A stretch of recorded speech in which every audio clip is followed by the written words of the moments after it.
Ladies and gentlemen, my name is the Klinkster, and welcome back to the channel.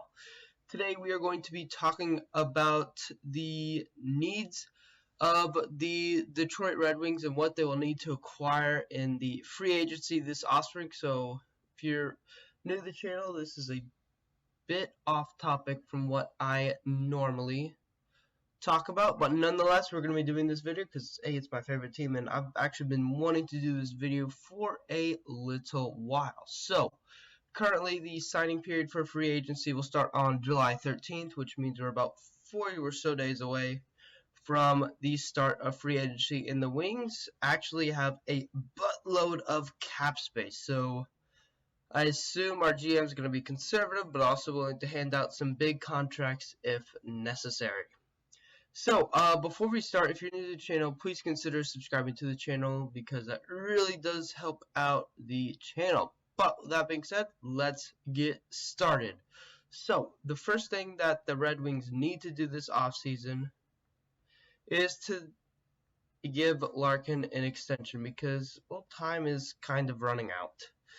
And Steve Yzerman, who's the GM of the Red Wings, if you didn't know, even said that he wants to sign both Dylan Larkin and Tyler Bertuzzi to contract extensions approximately 2 months ago.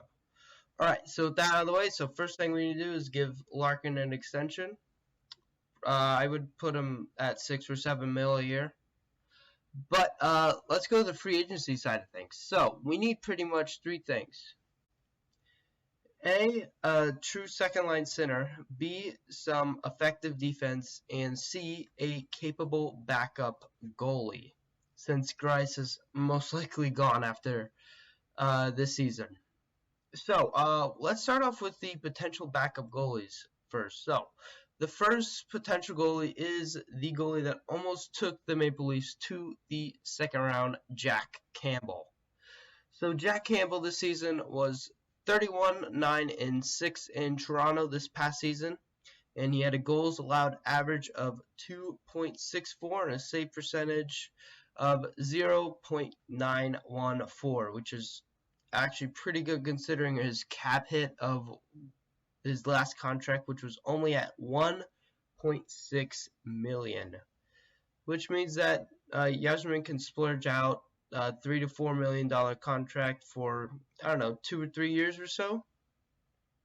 And then the other potential goalie that I think is much more likely and that could soon be wearing the wing wheel is, I really do apologize if I mispronounced this name, Ville Husso, who, to the surprise of me and to the surprise of many, is a unrestricted free agent this offspring. So if St. Louis does not sign him, Red Wings are open to business. So Husso during this season was 25, 7, and 6 for the St. Louis Blues as a backup for Binnington.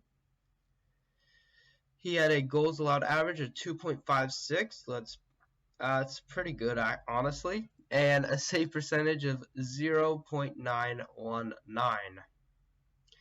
And like I said, his cap hit during the last contract was only $750,000, which means that he's going to be available for pretty cheap if Yzerman wants to save up money for a bigger, more luxurious, sorry about that, contract for other people, such as forwards or defense. So, but he could also splurge a little bit on Husso if we want to lock him up and ensure that he is ours to be wearing the winged wheel next season. So, now with the goalies out of the way, let's go on to the defensemen. So, bringing back Mark Stahl next year would definitely be a good move to help out our D-line because it'd be good to have a veteran on the blue line like Stahl to help out Seider, Edvinsson, among the other young guns like Lindstrom as well on the blue line. Now, there's one more defenseman that I think is possible, but I just really don't think it's likely given his age and how many defensemen we already have under contract with the Red Wings, such as Hronek, which I personally think we should trade, but that's another discussion. So Ian Cole could definitely be a possibility. We could probably sign him on about for $3 million because he had a 1-year contract with the Carolina Hurricanes for 2.9. So I could definitely see $3 million or 2.5 million being a 1-year contract for him.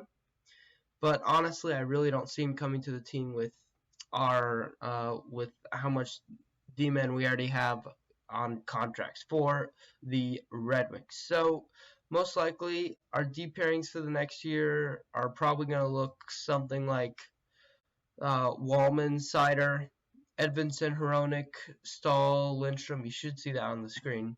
And honestly, Wallman and Stahl, and Hronek and Lindstrom are probably going to be pretty interchangeable in my opinion.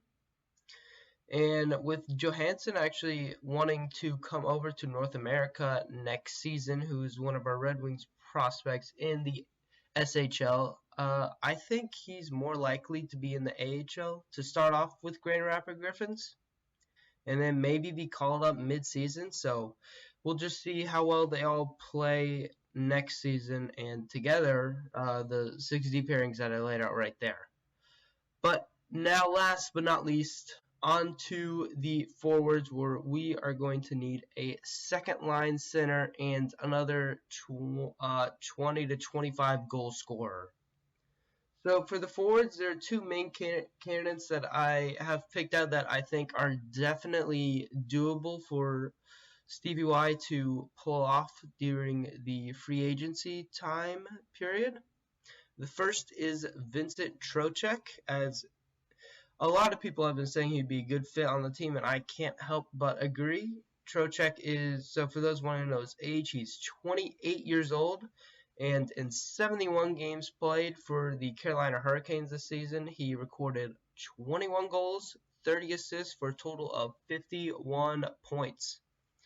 And the cap hit of this contract that he's currently on with the Hurricanes was $4.75 million. So my best guess is that Yasmin would probably be offering Trocheck somewhere in the ballpark of $4 to $5.5 million per year for this contract.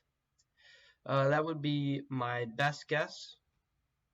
But honestly, I do think he would be a big help and addition to the team and would even help us make the playoffs next year if that ends up being a possibility. Now, the last forward that I think is a possibility, although I don't think it's a big possibility, but if we manage to get this forward, it will be absolutely huge because he is definitely a goal scorer, and he would really help even out the second line. So, in that one forward is Nazem Kadri. Now, although his age is on the upwards track, I mean, he is 31 years old, but his goal scoring ability cannot be understated as, I mean, his hat trick in the recent playoffs, if that says anything about him.